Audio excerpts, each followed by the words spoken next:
We'll remove the parachutes, make sure nothing gets tripped up. Also, we reuse those parachutes. And then crew member 7 will take the stairs up to the hatch. It's like a good 3.5-ish feet off the ground, so it just makes the getting out of the capsule that much more comfortable.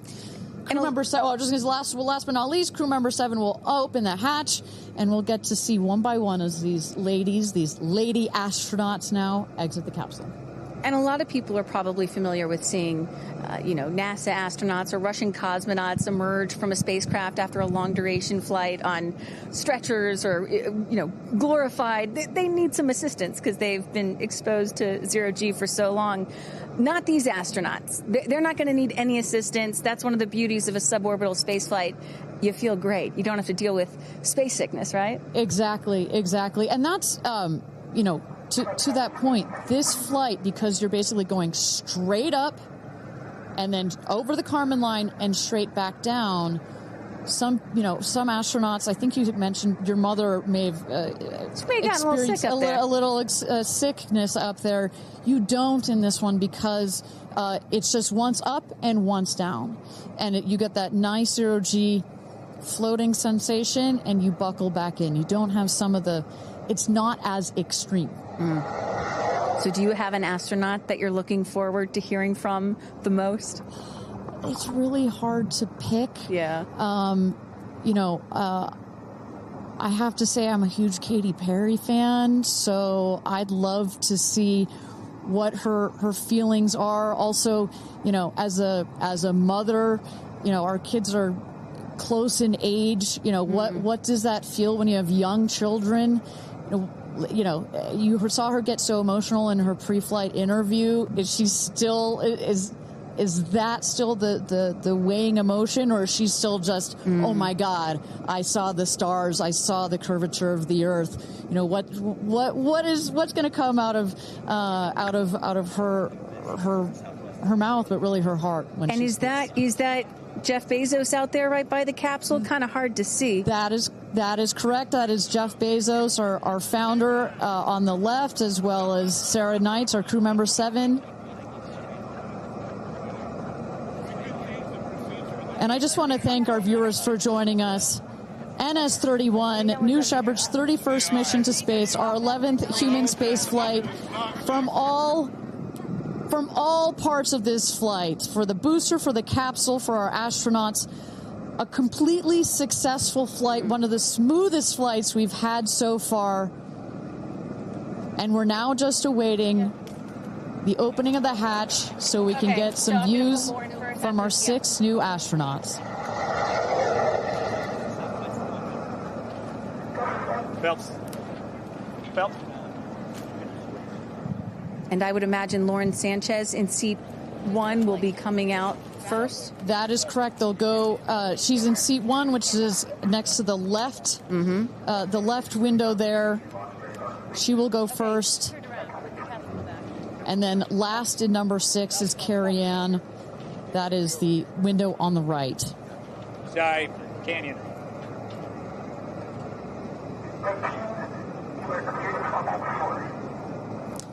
You see those vans arriving. Those are friends and family.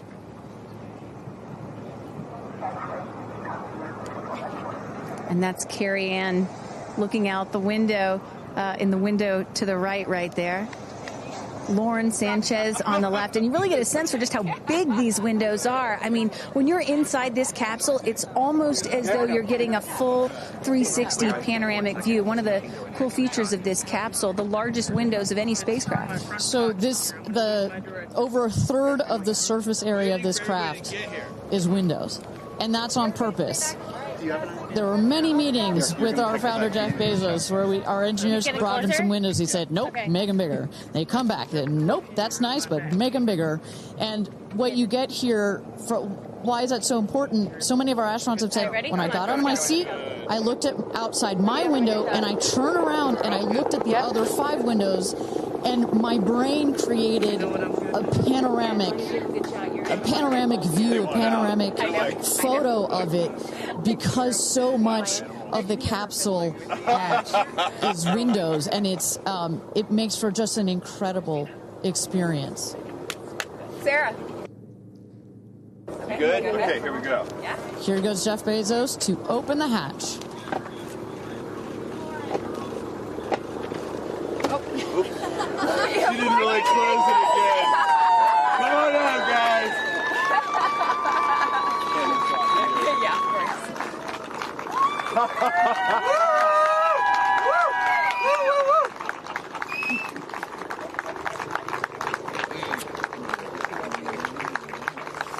Let's see your babies. Where are my babies? They're over here. Go see them. Where? Oh, we have to go Right there. there. Okay.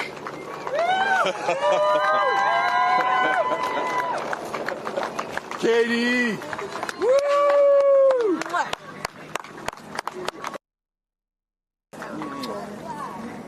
Thank you. Thank you. Amanda.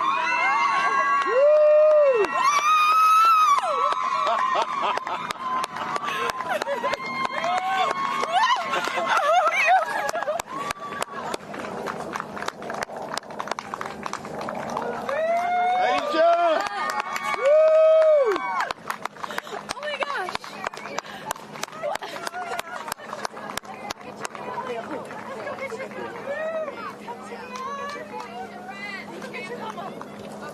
Gail! I just have to have a moment with the ground. Let me just appreciate the ground for just a second. Thank you, Jesus. Oh my God. That was amazing. Gail. It was amazing. I'm so proud. So proud of you. Oh my God.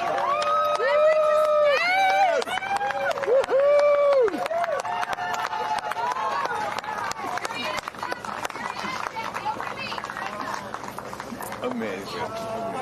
I'm so proud of you. Marianne, we got your people over here. Come right around the bushes here. Come on. I can't hear I have no, it's not working. So someone just tell me when we're on. Does anyone have our app? All right, and you just saw it there. All 6 astronauts coming out, all ecstatic. Katy Perry and Gayle King both kissing the earth. Very happy to be back down here, but clearly ecstatic. I don't know about you, Kristen, but my favorite was Lauren coming out and saying, "Where are my babies?" And I also loved Katy Perry holding a daisy, I believe, and holding the daisy up to the sky after her daughter Daisy.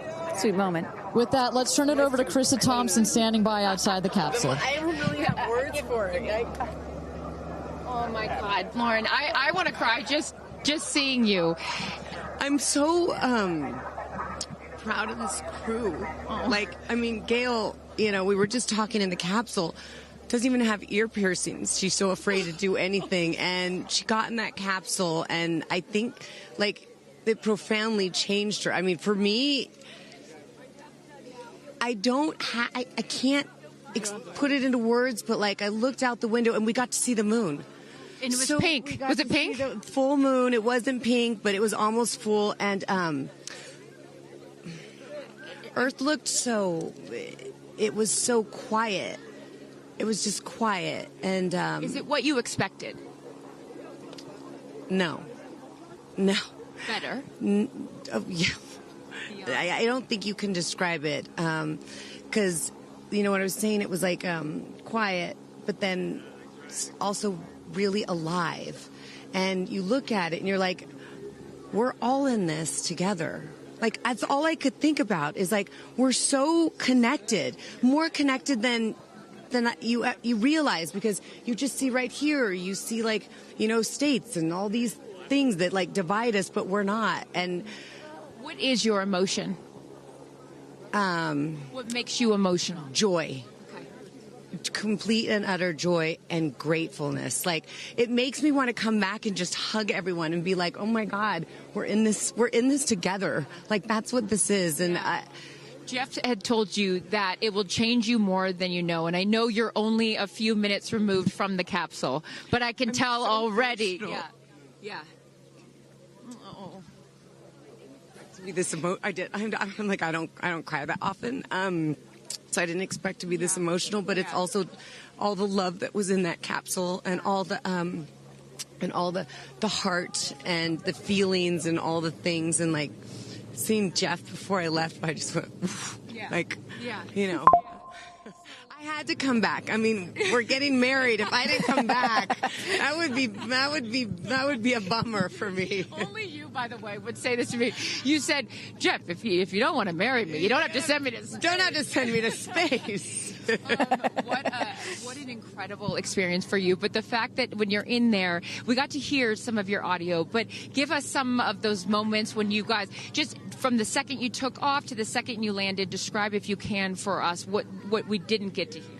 It was a feeling of joy and and camaraderie. It was a feeling of gratefulness. It was a feeling that we're doing this. And you know, Alan Shepard, I told you about this, did this same exact flight, and he became the first American in space. And 6 women just did the same flight that he did. Oh, I just want to keep hugging you. It's really cool. Yeah. And I hope that more people get to see this, because I feel, I don't even know how much it's going to change me. And I want to thank the Blue team. I mean, look at them. I mean, they work so hard to make sure this vehicle gets up and safe. And I'm so proud of you. I'm so proud of you. It's one thing to say you're going to do it. It's another thing to actually do it. And I know there's a phrase in your family that life takes off on the other side of fear. And here you are, just having landed back on Earth. And now you are officially, Lauren Sanchez, already adding to your extensive resume, you are an astronaut. Congratulations. Thank you. I'm very excited. I'm excited to share it with the world, and I'm so grateful to everyone here. I love you. Go be with your family. But to process and download what just happened to me. Well, get on in here, Amanda. Someone that can now articulate exactly how Lauren is feeling. Lauren being so candid about overcome with emotion. How are you feeling? I know, Amanda, this has been a dream of yours, a long-awaited dream, and now it is finally official. You are an astronaut. Congratulations. Thank you so much. You know, I usually have nice words to say, but in this moment, I just want all survivors to know that you can heal. No dream is too wild, and that if it's so wild out there, like going to space, you can absolutely make it through, and it can absolutely be possible. You mentioned to us prior to going up, you said that you needed to go to space to heal. I know you're only a few minutes removed from this incredible experience. Do you feel healed? You know, I had a zero-G indicator that I didn't know if I would bring, and I ended up bringing it. Okay. And explain for the folks at home that don't know what that means, what it is that you're holding. Yes, the zero-G indicator is something all astronauts have that floats once you hit space, lets you know you're there. I brought a promise that I wrote to myself. I've talked about that. And share for what is this right here? Yes, and this one I didn't know if I would bring, but I ended up bringing it and floating it, and it's the hospital van from the day. And I got to honor her today, and I'm so grateful to the thousands of people, the engineers, the scientists, just everyone who has made this a reality. And you also have written here, I know that you had this on your laptop, right? Yes, that's right. And this is my zero-G indicator, a promise I made to myself that if I were to pause my astronaut dreams and fight for rights, that one day I would return to her. And it says, never, never give up. Yes. Well, those dreams are no longer on hold. Yeah. You are finally an astronaut. Congratulations. Enjoy this moment with your family, and thank you for sharing it with us. Thank you, Amanda. Carrie Ann, you said to me yesterday, you said, when I get out of that capsule, I'm going to be an emotional wreck. And I think what I will just say, for anyone that has never had the great privilege of being here, this is my first time at a launch, and it is very emotional. Describe, if you can, how you're feeling. I have almost no words. It was the most incredible experience of my life to be up there and see such vast darkness in space and look down on our planet. the moon was so beautiful, and that was like, I felt like that was a special gift just for me. I'm so sorry. No, don't apologize. Are you kidding? You just went to space. You just went to space. This is it. Looking down and like knowing that everything, like everyone I loved was standing down there looking back up at me, and I just hope that these types of experiences, clear a path for everyone to be able to do that. You told us a beautiful story about your son when you told him you were going to go to space, and that, get over here so I can hold you, and that he went back to school and he was all excited to tell his friends that his mom was going to space, and they said, your mom can't go to space. Moms don't go to space. Well, guess what? This mom goes to space. Congratulations. You are officially an astronaut. And I know you're wearing a very special necklace from an incredible group of people that you hold near and dear to your heart. What would you like to say to them watching? I'm wearing a few necklaces today. My dear friends threw me a blast-off party and gave me this feather, which obviously represents the Blue Origin logo. And it felt so special to have it close to my heart. And in space with me. And I feel like it helped me take all of them with me on this journey. Yes. Well, I will let you go enjoy this historic moment with your family, and thank you for sharing it with us. Congratulations. You're an astronaut. Gail, get on over. I'm still floating. I can't believe it. I cannot believe it. I'm so proud of you. And I know that I speak for the collective, because you have been so honest. You've been so vulnerable. And I spoke to your best friend prior to you taking off, and I asked her why it was so important for you to do this. And she said, she said, so she didn't have to hear you say, I wish I would have done that. So true. But now, Gail King, you are officially an astronaut. How do you feel? I still can't accept that word, but I will say I can't even believe what I saw. When somebody calls this a ride, this was not a ride. What happened to us was not a ride. This was a bona fide friggin' flight. And our instructor, we were so well prepared. So every noise we heard, we knew. But the flight instructor said that I am her best success story. Why? Because she's never had somebody go through the course who's terrified of flying. Everybody who's gone through the course is somebody that it's been a lifelong dream. They wanted to do it. So she said, I'm her best success story. I'm so proud of me right now. I still can't believe it. I still can't believe it. I was just going to say, prior to the launch, you said that you would be so proud of yourself if you went through with this. Yes. And you did. What was the best part, Gail? It's oddly quiet when you get up there. It's really quiet and peaceful. And you look down at the planet and you think, that's where we came from? And to me, it's such a reminder about how we need to do better, be better. Do better, be better human beings. And what do you mean by processing? Well, it's so nasty and so vitriolic nowadays. And I mean, if everybody could experience that peace that we had up there, and the kindness and what it takes to do what we did, all the people that it took to get us up there and get us back safely, I'll never, ever, ever forget. And when we were up there, have you talked to Katy yet? I have not. Okay, no. When we were up there, after zero G is very difficult. You know, all the training about this is how you get in the chair and this. I look like a friggin' moose getting in the chair. It was like, just let me get in the chair. Let me get the seatbelt on. But, you know, we had a very do this. How would you describe it? It's very difficult because you're floating. But the best part was when we got back in our seats after zero G's, Katy sang "What a Wonderful World." She did? Isn't that nice? Oh, come on. She sang "What a Wonderful World." I see dreams. Oh, yes. Oh. Because we'd been asking her to sing all the time, and she wouldn't. And then, because everybody said, sing roar, sing fireworks. And she said, it's not about me. I wanted to talk about the world. Wow. I know, isn't that nice? You got to ask her about that. That's really special. And when Lauren got out, she was overcome by emotion for a lot of reasons, and rightfully so. But she spoke to the group and how close you guys have all become because of this experience. How would you describe the camaraderie that you guys now have together? I would say that we are forever bonded, because you can't go through what we went through to look out for each other, to help each other, and not be changed by that. Yeah. You know, it really is a true. People throw the word around, but it really is a true sisterhood. Mm-hmm. But it speaks to how we were set up for success. The training was so, I can't stress this enough. The training was so friggin' good. We were set up for success. and it went exactly as they told us it was going to. Every boom that you heard, the drones, the drogues coming out, the parachutes coming out, it went exactly as they said.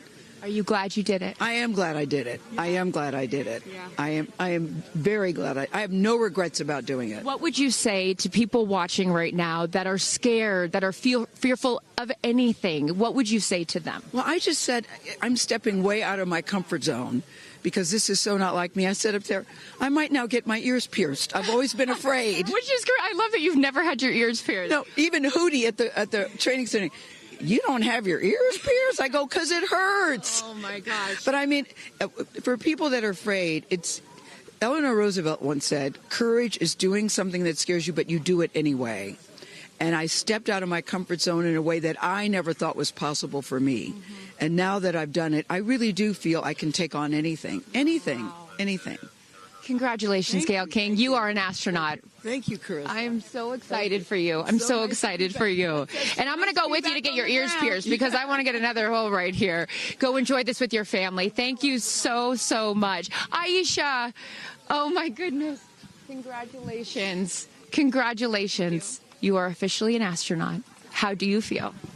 Also, how do you look perfect after just going to space? I mean, my goodness. I will never be the same. I mean, when you get up there and you see the Earth, and it's so beautiful, and it just fills the screen, and it's not just your window. It's like everybody's window, and there's no boundaries, there's no border. There's just Earth. It's incredible. You know, Gayle is so honest that this wasn't her dream, but this was a dream of yours. How do you feel now that you just achieved it? Like I picked the right dream. And when we landed, I said, Exuma, I'm good, Blue Calm, but I'm ready to go back. Wow, really? Yeah. What was the best part for you? The best part for me, actually the whole thing. But we got in and we counted down from 10. And then I started to hear some singing. And when we lifted off, everybody, you could just feel the energy in the capsule. And when we got up there and we got out of our seats, we all just looked at each other. And there was this moment, and I can't wait for people to see it on the video, but there was a very special moment between all of us. And it's just beautiful. It's so beautiful. Yes. Where is your grandfather? Your 92-year-old grandfather, who I know you were so excited to bring. What did he say to you when you got out of this capsule and got to see him for the first time?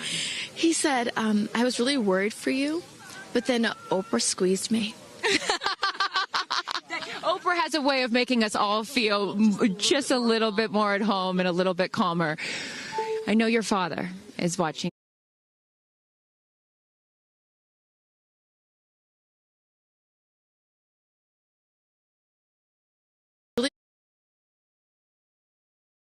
I have flown his star in my flight bag, and to have a perspective that very few people get to have of Earth, I just feel a renewed connection to everything in life and where we are, and I can't wait to go back out there and pour what I've learned into the world. You have given so much to so many, and I know there are a lot of people watching right now, some young boys and some young girls that are inspired constantly by you. What would you like to say to them? Dream it, plan it, and go and do it. I never really thought I could go to space, although I really wanted to go. And today just confirmed that dreams are real, and sometimes reality is wrong. And your dreams just came true. Congratulations. Go enjoy this with your family. Thank you for sharing your experience with us. Katie. Of the group. No, you're not the crier of the group. Feeler of the group. No, you are not. I'm crier. I'm going to tell you something right now. You are officially an astronaut. Thank you so much. How do you feel? I feel super connected to love. So connected to love. I think this experience has shown me you never know how much love is inside of you, like how much love you have to give, and how loved you are until the day you launch. We had these incredible shots of Daisy watching you as the rocket, it'll make me cry, as the rocket's going up, and she was so proud. Just kept saying, Mommy, Mommy. And I know you'll feel the same way when you watch it. And you brought a real-life Daisy up. That's it was right. important for you, not only because it's your daughter's name, but why else was that important to bring it? Daisies are common flowers, but they grow through any condition. They go through cement. They go through cracks. They go through walls. They are resilient. They are powerful. They are strong. They are everywhere. Flowers are, to me, God's smile, but it's also a reminder of our beautiful earth and the flowers here and God's smile and the beautiful magic that is everywhere, all around us, and even in a simple daisy. So to really appreciate it and remember it and take care of it and protect it. Gail shared with us the song that you sang when you got up there. What a wonderful world. Why was that important to sing that particular song? I've covered that song in the past, and obviously, like, my higher self is always steering the ship, because I had no clue that one day I would decide to sing a little bit of that in space. But I think that it's not about me. It's not about singing my songs. It's about a collective energy in there. It's about us. It's about making space for future women and taking up space and belonging. And it's about this wonderful world that we see right out there and appreciating it. This is all for the benefit of Earth. You have done so many incredible things in your life, selling millions of records, selling out stadiums. Where does this experience rate for you? This experience is second to being a mom. Wow. Yeah, that's it. That's why it was hard for me to go, because that's all my love right there. And I have to surrender and trust that the universe is going to take care of me and protect me, and also my family and my daughter. Because, like, I am full up from being able to get that gift of being a mom. And to go to space is incredible. And I wanted to model courage and worthiness. Mm-hmm. And fearlessness. You did. You said you wanted to go to space for the fearless women in your life as well, your sister and your mom. Yeah. What was their reaction when you got to see them after you got off the capsule? I have only seen my mom, and I was like, "Are you okay, Mom?" She just knew. She knew. She was totally okay, and I'm sure she was speaking in tongues underneath her breath, as she does all the time. She would do that for anything else, but definitely today. But she was so super confident. My mom, she has this thing where she can see. I mean, even down to the name of, like, the capsule being tortoise. I know you spoke to all of your fans about that the capsule's named tortoise, the feather on the side, the symbol of Blue Origin, all of those gave you confidence that this was the right thing for you to do, correct? Yeah, because I just asked for a sign from the heavens, from my angels, and they're like, well, here's the feather, which is what your mother calls you, and if that's not enough, the capsule's named Tortoise, which is your second nickname that your mother calls you. And I'm like, okay, I'm going. Yeah. I got the message, and I'm gonna get the message. Before I let you get back to your family, I just have to ask you, describe for us, because you're so brilliant at putting, words together and describing moments that we can all appreciate later. How would you describe the moment when you took off and then the moment you landed? The moment, I mean, it is the highest high, and it is surrender to the unknown, trust, and this whole journey is not just about going to space. It's the training, it's the team, it's the whole thing. I couldn't recommend this experience more. This is like up there with all the, different tools that I've learned in my life, from meditation to the Hoffman process. This is up there because what you're doing is you're like really finding the love for yourself, because you got to trust in yourself on this journey. And then you're feeling the love when you come down, for sure. And you're feeling that strength. So I feel really connected to that strong, divine feminine right now. By the way, you're such a badass. I love that the month of April, you're like, I'm going to space and I'm launching my tour. I mean, it's really incredible. Now I know I'm asking this question for your fans. Will you write a song about this experience? Oh, for sure. 100%. And not only that, I got to reveal my set list for the tour on a butterfly. How apropos. Incredible. Just flying in space. I don't know if anyone's ever in space. I don't know if anyone's ever done that before, so I'll just... Well, there's a lot of things that you have done first. You are now officially an astronaut, and let me just tell you, on behalf of everyone here at Blue Origin, our webcast, and everyone, all of these individuals that put this incredible thing on, congratulations. Thank you so much. Thank you for sharing your experience with us. Is that 10 out of 10. That's my review. 10 out of 10. You There definitely you go. go for it. 10 out of 10. Thank you, Katy. Congratulations. All right, you guys, so many fun moments that we'll continue to see as we get the footage. But I'm going to send it back to you and let these incredible astronauts enjoy their time with their friends and family. Thank you so much, Carissa. Wow. Kristen, I mean, 6 inspirational women in their own right. Eloquent. I could not be that eloquent coming down from space. You know, you heard Katy Perry saying 10 out of 10, but number 2 experience only to being a mother. What were some of your takeaways from what we just heard? You know, Gail King used the word sisterhood. I'm feeling the sisterhood today. First all-female crew to space since 1963, and that was a solo mission, Valentina Tereshkova. And I'm with an all-female broadcast team here at Cheers, Launch sister. Site 1 in Blue Origin. Ariane, it has been a complete honor to work alongside you. It has been such an honor to watch all of the things that these women and their loved ones have said about what this experience means to them, because I am a firm believer that if you don't understand why people come out here to watch a space flight, it's just because you haven't seen a launch yet and you haven't been a part of this experience. And I truly believe what we witnessed here today is something that